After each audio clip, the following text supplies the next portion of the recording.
ಮಹಿಳೆ ಜೊತೆ ಖ್ಯಾತ ಜ್ಯೋತಿಷಿ ಕಮಲಾಕರ್ ಭಟ್ ಅನೈತಿಕ ಸಂಬಂಧ ಹೊಂದಿದ್ರು ಅನ್ನುವಂತ ಆರೋಪ ಕೇಳಿ ಬರ್ತಾ ಇದೆ. ಈ ಸಂಬಂಧಕ್ಕೆ ಅಡ್ಡಿಯಾಗಿದ್ದ ಗಂಡನನ್ನೇ ಕೊಲೆ ಮಾಡೋದಕ್ಕೆ ಹೆಂಡತಿ ಸ್ಕೆಚ್ ಹಾಕಿದ್ದಾಳಂತೆ. ಆದ್ರೆ ಹಂತಕರ ಪ್ಲಾನ್ ಜಸ್ಟ್ ಮಿಸ್ ಆಗಿದೆ. ದುರಾದೃಷ್ಟ ಅನ್ನುವಂತೆ ತಮ್ಮನನ್ನ ಪಾರ್ ಮಾಡೋದಕ್ಕೆ ಹೋದಂತ ಅಣ್ಣನೇ ಕೊಲೆಯಾಗಿದ್ದಾನೆ. ಈ ಪ್ರಕರಣ ಸಂಬಂಧ ಖ್ಯಾತ ಜ್ಯೋತಿಷಿ ಕಮಲಾಕರ್ ಭಟ್ ಅವರನ್ನ ಪೊಲೀಸರು ಬಂಧಿಸಿದ್ದಾರೆ. ಖ್ಯಾತ ಜ್ಯೋತಿಷಿ ಕಮಲಾಕರ್ ಭಟ್ ವಿರುದ್ಧ ಗಂಭೀರವಾದಂತಹ ಆರೋಪ ಕೇಳಿ ಬರ್ತಾ ಇದೆ.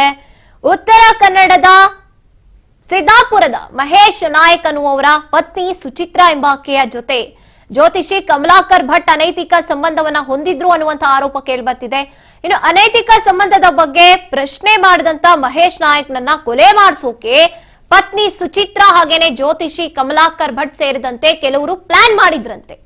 ಆದ್ರೆ ಈ ಹಂತಕರ ಕೊಲೆ ಪ್ಲಾನ್ ನಲ್ಲಿ ಮಹೇಶ್ ನಾಯಕ್ ಜಸ್ಟ್ ಮಿಸ್ ಆಗಿದ್ದಾರೆ. ಆದ್ರೆ ಈತನ ಸಹೋದರ ವಸಂತ್ ನಾಯಕ್ ಕೊಲೆಯಾಗಿರುವಂತದ್ದು. ಸುಚಿತ್ರಾ ಅಂಡ್ ಗ್ಯಾಂಗ್ ಕೊಲೆ ಪ್ರಯತ್ನವನ್ನ ಮಾಡ್ತಾರೆ. ಆದ್ರೆ ಸುಚಿತ್ರಾ ಪತಿಯನ್ನ ಹೊರತುಪಡಿಸಿ ಅವರ ಸಹೋದರನ ಕೊಲೆಯಾಗಿದೆ. ಒಂದು ಸಂದರ್ಭದಲ್ಲಿ ಖ್ಯಾತ ಜ್ಯೋತಿಷಿ ಕಮಲಾಕರ್ ಭಟ್ ಅನೈತಿಕ ಸಂಬಂಧ ಹೊಂದಿದ್ರು ಅನ್ನುವಂತ ಆರೋಪ ಈಗ ಕೇಳಿ ಬರ್ತಾ ಇದೆ. ಉತ್ತರ ಕನ್ನಡದ ಸಿದ್ದಾಪುರ ತಾಲೂಕ್ನ ಯುವತಿ ಸುಚಿತ್ರಾ ಅನ್ನೋಳ ಜೊತೆ ಅನೈತಿಕ ಸಂಬಂಧ ಇತ್ತು.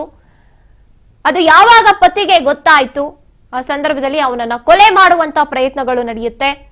ಕಮಲಾಕರ್ ಗುರೂಜಿ ಅಂಡ್ ಗ್ಯಾಂಗ್ ಸುಚಿತ್ರಾ ಎಲ್ಲರೂ ಕೂಡ ಸೇರ್ಕೊಂಡು ಆ ಸಂದರ್ಭದಲ್ಲಿ ಸುಚಿತ್ರಾ ಪತಿ ಕೊಲೆಯಾಗಿಲ್ಲ, ಅವರ ಸಹೋದರನ ಕೊಲೆಯಾಗಿರುವಂತದ್ದು.